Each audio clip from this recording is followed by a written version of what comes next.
Vamos para o terceiro vídeo. Vamos lá. Muito bom, Madilson. Excelente questão. Agora vamos conversar com Janaína. Boa tarde. Na atividade 3 da semana 3, não tem a opção de envio. Como eu faço? Eu já te respondi, Janaína, e a todos também. Dessa semana a gente não tem atividade relativa. Muito bom. Goiacileia, com quem tem uma conversa permanente. Olha a questão que ela trouxe. Boa tarde, senhor José Fernando, tudo bem? Na semana passada estudamos um pouquinho sobre a teoria de Vygotsky, que acredita que o desenvolvimento da criança está associado ao ambiente social, grupo, a qual ela está inserida, e defende sua tese dizendo que o próprio processo de aprendizagem que gera e promove o desenvolvimento das estruturas mentais superiores. Piaget acredita que o desenvolvimento da criança está relacionado com a maturação biológica, ou seja, que os conhecimentos são elaborados espontaneamente pela criança de acordo com o estágio de desenvolvimento em que ela se encontra. Eu não tenho recorrer da leitura de ambos, que ambos têm opiniões opostas na maneira de conhecer o processo de desenvolvimento, se que teorias não são para ser iguais, e que é justamente essa diferença que nos faz pensar e refletir sobre o assunto em questão.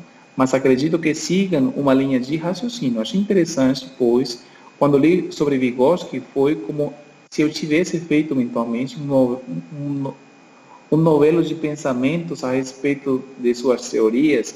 Mas agora, com a leitura sobre Piaget, sinto como se esse mesmo novelo de pensamento tenha se desenrolado. Sei que o senhor consiga me entender como estou me expressando, tipo contramão, sabe? Bem, veja bem, Piaget diz que o pensamento aparece antes da linguagem, sendo que está apenas uma das suas formas de expressão. Já Vygotsky diz que pensamento e linguagem são processos interdependentes desde o início da vida. O senhor notou a diferença? Certamente notei, e vou falar já sobre isso. Particularmente falando, os dois têm um ponto em comum. Eles veem a criança tentativa que consegue criar ao seu redor um mundo de possibilidades muito bem. Diante disso, o senhor, como psicólogo, acredita que o desenvolvimento é um processo que se dá de fora para dentro ou de dentro para fora. Goiacileia, você fez uma pergunta maravilhosa, dificilíssima de responder, mas vou tentar, vamos lá. Vocês podem ver, meninos e meninas, que existem diferenças muito pertinentes entre os dois autores. Você fez algo perfeito. Se Piaget foi um biólogo, sua formação foi uma formação de uma epistemologia genética, que acredita que todos estamos já prontos em termos do programa genético nosso, só precisamos de tempo para desenvolver os estágios, os processos que nos levam a uma maturação psicológica de natureza biológica. Vygotsky tem formação, ele é um advogado, formação em direito, então, psicólogo, tem formação em teatro, em letras, um cara super erudito. O Vygotsky leu todos os autores da época, tanto os russos, porque ele era da antiga União Soviética, como também os ocidentais. Ele teve a oportunidade de ler Freud, de ler o próprio Piaget e de criticar o Piaget, sem Piaget saber que ele estava sendo criticado, porque existia, você sabe, uma separação entre a Europa do leste, que era a União Soviética, e a Europa Ocidental e os Estados Unidos e a América Latina, que é o Ocidente. Mas vamos lá. Você coloca uma questão central. Para Piaget, o desenvolvimento é de dentro para fora. Por que de dentro para fora? Porque eu tenho uma estrutura cognitiva que está biologicamente cimentada, que me permite desenvolver os processos da minha vida. Para Piaget, o mais interessante é o desenvolvimento de natureza biológica com desdobramentos psicológicos. Já Vygotsky, que nasceu numa cultura de uma sociedade socialista, lembra que estamos na União Soviética, lembra que houve uma Revolução Russa de 1917 que transformou o que hoje em dia chamamos Rússia, transformou o Império Soviético em uma república com um certo caráter liberal, revolucionário até certo ponto.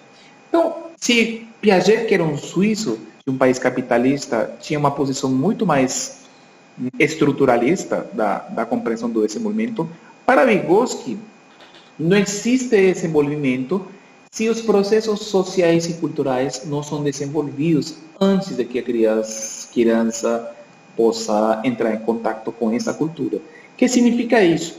Que Piaget colocará, então, como você fala, de dentro para fora, e Vygotsky vai falar, olha, em certo momento eu pensava, diria Vygotsky, que é de fora para dentro. Por quê? Porque a linguagem já existe quando um bebê nasce.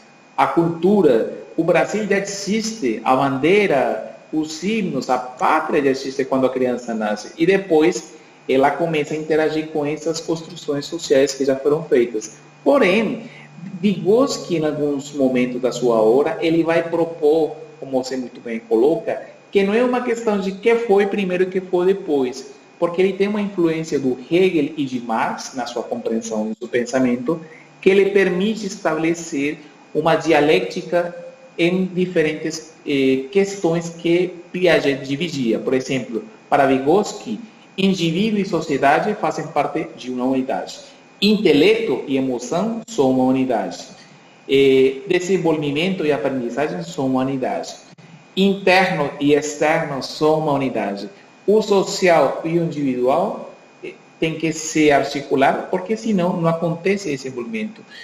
Nesse sentido, eu poderia concluir a tua questão dizendo que Vygotsky é muito mais progressista e avançado nas suas teorias que o próprio Piaget na visão estruturalista, porque Vygotsky vai entrar não só nos aspectos culturais, sino que abriu o campo para o que hoje nós, psicólogos da educação, mas também educadores matemáticos, chamamos de subjetividade, que já estamos aí chegando, galera.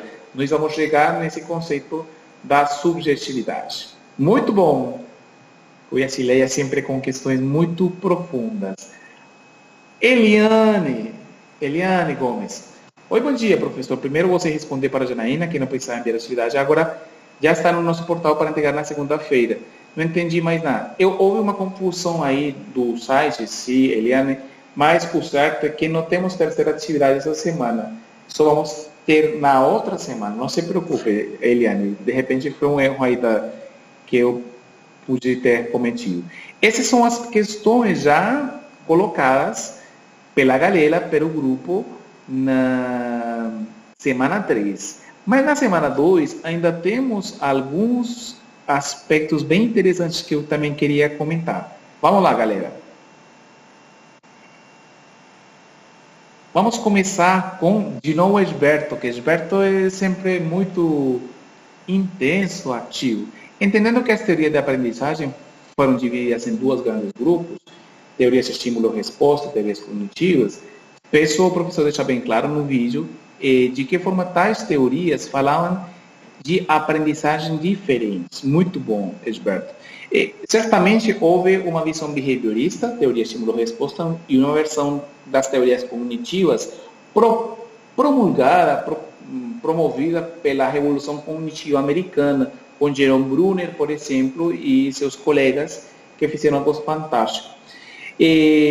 Falavam-se de aprendizagens diferentes, porque se bem a teoria estímulo-resposta se interessava pelos comportamentos físicos, visíveis, comportamentos até fisiológicos, é por isso que você, nessa perspectiva das teorias behavioristas, você pensa que a menina tem que repetir para aprender. Você pensa, por exemplo, que você tem que punir ou estimular para que eles consigam aprender nessas propostas teóricas. Na revolução cognitiva, nós transcendemos esse mundo dos comportamentos, da conduta, para os processos mentais que estão implicados na aprendizagem. Por exemplo, como que um menino raciocina para resolver uma operação aritmética? O que ele está pensando? Como ele enfrenta um desafio desse tipo? Olha que se distancia das propostas do comportamento físico, visível e observável. Vou fazer mais um vídeo agora com outras questões e vou retomar a tua questão, Egberto, que está muito interessante e é muito densa. Eu quero me deter mais um pouco.